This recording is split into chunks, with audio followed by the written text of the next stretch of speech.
Hello viewers, কেমন আছেন? আশা করি সকলে ভালো আছেন। তো আজকে আলোচনা করব ফুডপান্ডা অ্যাপ নিয়ে। তো আমি রয়েছি ফুডপান্ডা অ্যাপের ওপেনিং ইন্টারফেসে। আপনি যখন অ্যাপটি ইনস্টল করার পর ওপেন করবেন, তখন এরকম একটি ইন্টারফেস পাবেন এবং আপনি যখন এরকম ইন্টারফেস পাবেন, এখান থেকে দেখতে পাচ্ছেন যে find restaurant and shop near you.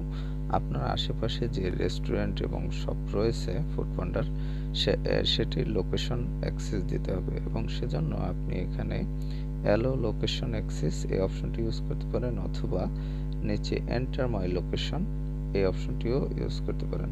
তো এন্টার মাই লোকেশন অপশনটি টাচ করলে আপনি এরকম একটি ইন্টারফেস পাবেন এবং এখান থেকে আপনি উপরে যে সার্চ বার দেখতে পাচ্ছেন, এখানে আপনার সার্চ বারে লিখবেন, যেমন আপনি যদি মিরপুরে থাকেন